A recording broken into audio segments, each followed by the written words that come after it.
Chapter 2. Blades from Above.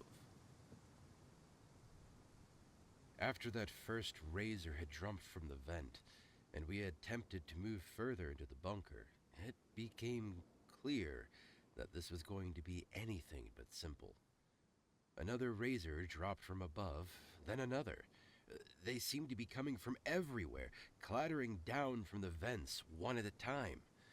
Each time we took one down, another would fall, forcing us to battle in an endless rhythm of adrenaline and desperation.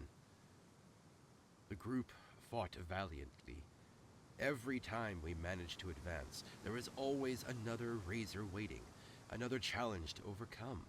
We quickly learned that retreating was sometimes necessary, not out of fear, but as a tactic. We'd pull back, moving toward the bunker entrance whenever the fighting grew too intense, and found a curious advantage. The razors seemed to falter as they approached the opening of the bunker. Their movements would become jerky, the buzzing sound of their BCUs emitting a high-pitched frequency, almost like a whine, and their small lights growing brighter from their BCUs with each step closer to the exit. Each time, the razors would pause, as if some invisible boundary confused them, always stopping at the same point. "They're not scared of the light," Victoria whispered at one point, her voice trembling yet filled with a hint of fascination. "They just can't leave. Something's holding them back." She paused for a moment, her eyes narrowing before she began to murmur a prayer, a battle hymn to her Lord, her voice low but filled with conviction. "Lord of light, guide our blades. Let no darkness prevail, and may we walk through the shadows unbroken." The words were rhythmic, almost musical, and it seemed to give her strength. Zack didn't waste any time. "Whatever it is, use it. Hold the line here and let them come to us." The brightening lights and the razor's hesitation made it easier to defend ourselves. As soon as they got close to that invisible line, they'd stop, falter, and that was when we struck. Arrow after arrow flew, and the ones who dared get to the boundary met the deadly fury of Kendra and Evo's katanas. It was brutal, but it worked. Despite their mechanical precision and unnatural speed, the razors could be confused, exploited. We took them down one by one, their twisted bodies crumbling to the ground as we fought on. It took far longer than we anticipated to make it to the next door. Every step forward was a victory, every inch gained marked by exhaustion and blood.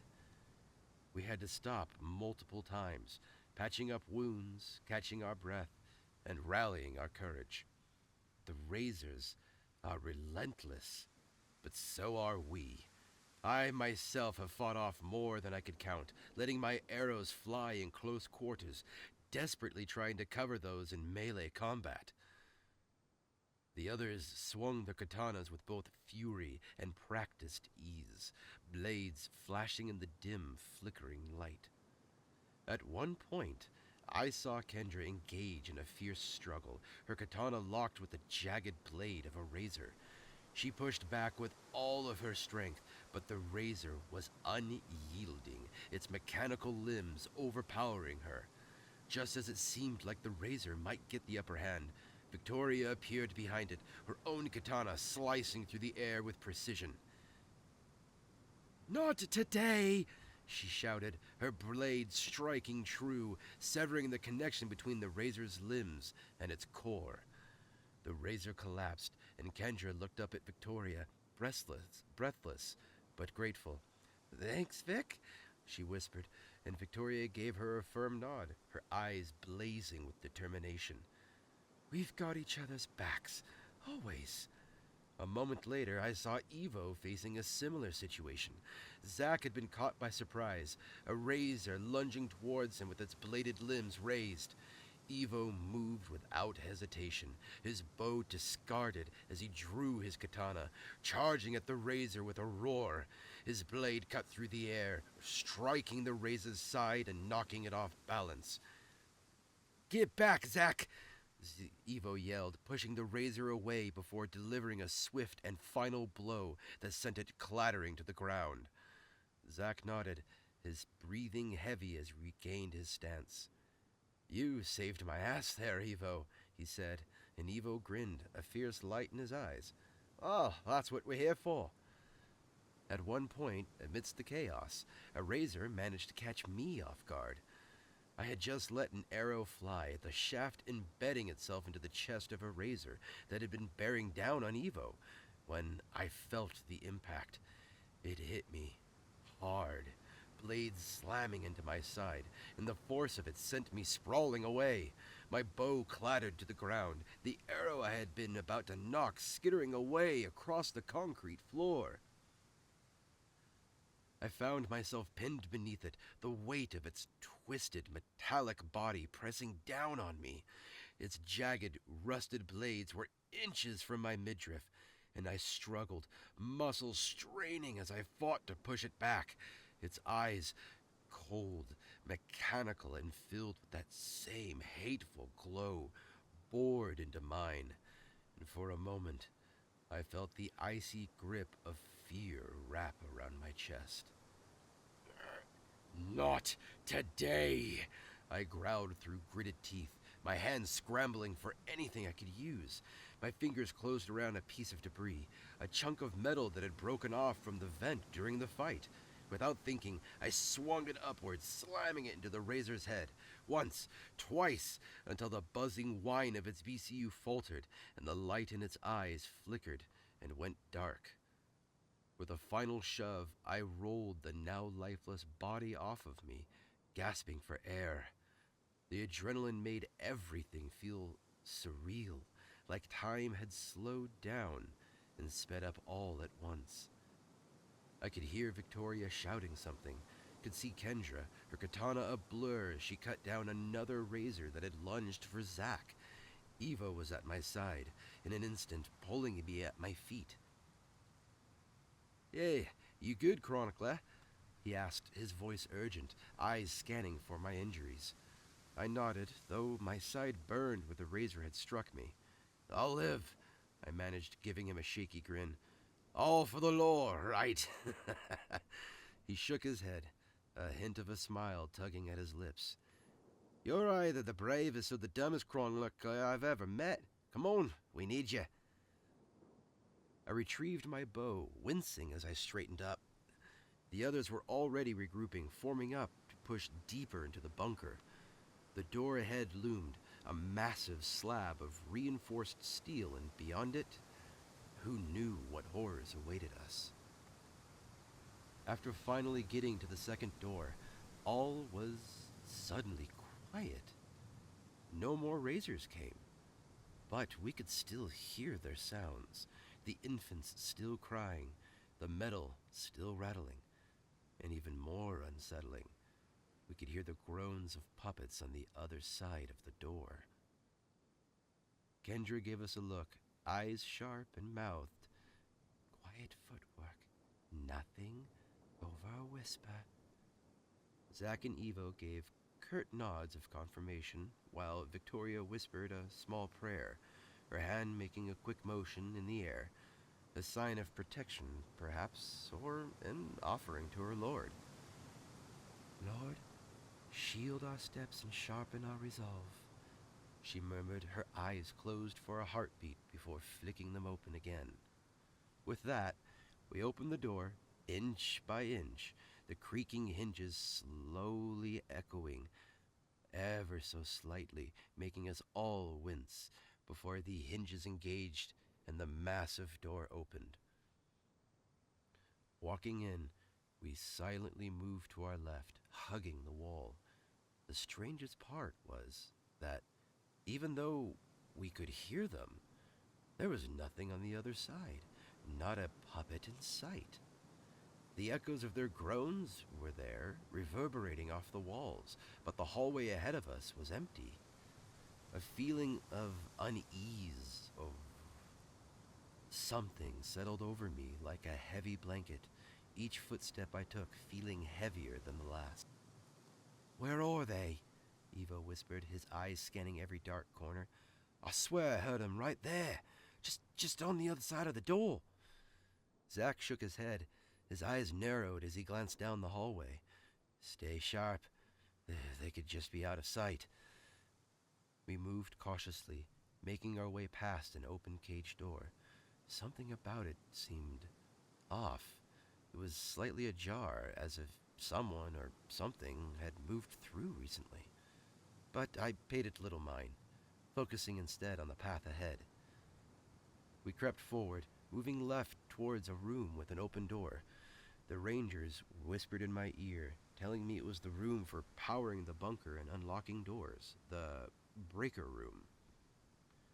Kendra and Victoria made their way straight, though, talking quietly about needing a key card in the office beyond.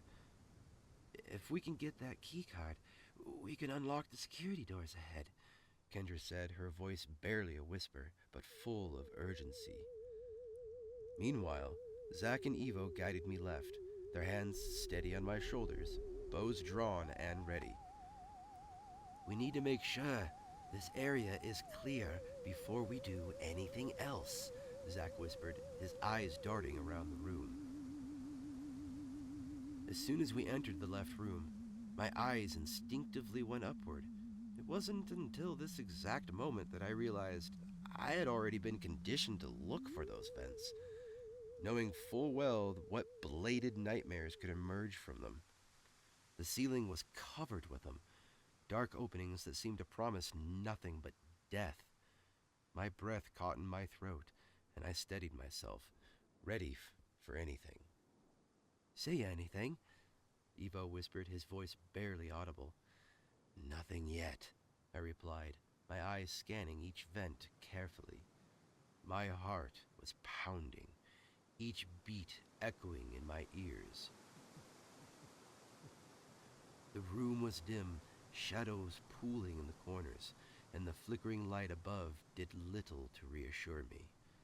Zack moved forward, his bow still raised. "All right, let's make this quick," he muttered. "The longer we stay here, the more vulnerable we are." Suddenly, there was a noise, a faint clattering sound from above. My eyes snapped to one of the vents, and I saw it, just a flicker of movement, a glint of metal. "Up there!" I hissed, pointing.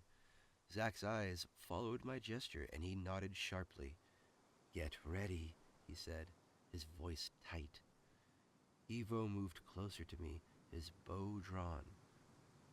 "Remember, aim for the grafted infants on their backs. That's the quickest way to take 'em down." I nodded, swallowing hard. My fingers tightened around my bow, the string taut, an arrow already nocked. The room felt like it was closing in, the air thick with tension. The clattering grew louder, and I could feel the adrenaline surge through me, every muscle coiled, ready to spring into action. Victoria's voice echoed softly from the other room, her prayer carrying through the dim bunker. "Lord of light, bless our aim, and may our enemies fall before us." The words were calm, steady, and they helped ground me just a little. Unfortunately, there is a reason we stay quiet. A razor dropped from the vent, landing with a heavy thud, its bladed limbs glinting in the dim light. It let out a guttural buzz, its eyes locking onto us with that familiar, hateful glow. "Now!" Zack shouted, and we let our arrows fly. Time seemed to slow as the arrow left my bowstring, the sharp whistle cutting through the air. The razor jerked as the arrow struck it, the buzzing whine of its BCU rising in pitch. But it wasn't enough. It lunged forward, and we scrambled back, each of us moving instinctively, desperately trying to keep our distance. "Again!"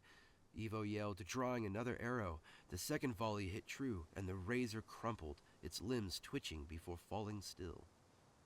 I exhaled a shaky breath, my heart pounding. Good job. Zack said, his voice low. He glanced at me, a hint of a grin on his face. Not bad, Chronicler. I managed a small smile, my hands still trembling slightly. Yeah, all for the lore, right? Zack chuckled, nodding. Yeah, all for the lore. Well, let's keep moving. We're not out of this yet. But we pressed on, because that's what we did, because the lore needed to be chronicled. If not me, well then who? The next moments came like a blur. I felt the chill of the bunker, the sounds echoing eerily in the dark. We pushed deeper in, unaware what danger lurked only breaths away.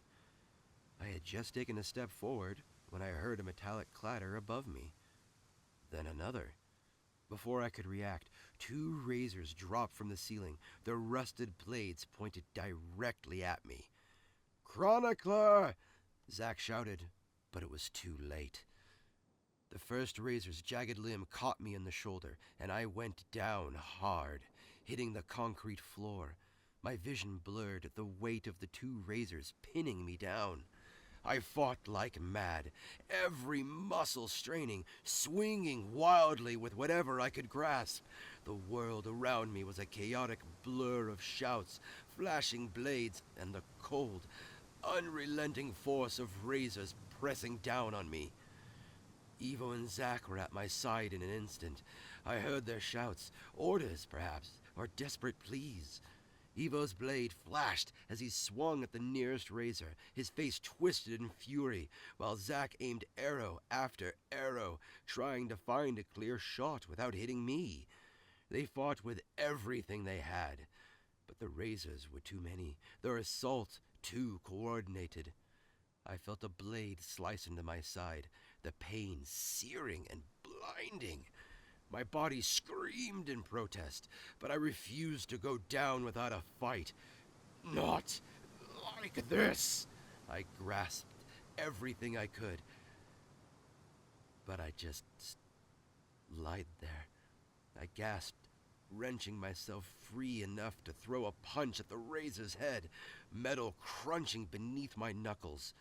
Time seemed to slow. My vision dimmed, the sounds of battle becoming muffled as if underwater. I could barely make out Victoria's frantic prayer from somewhere behind me, her voice rising in a desperate plea. The last thing I saw was Evo's determined face, his blade swinging down in a wide arc. And then everything went black. Suddenly, I jolted awake. My eyes shot open, and I gasped, my lungs filling with air as if I had been drowning. The first thing I saw was Victoria's face above me, her expression tense but relieved. "Stay with us, Chronicler," she whispered, injecting something into my arm, a bright, almost golden liquid that burned as it entered my veins. What is that?" I managed to say, my voice hoarse.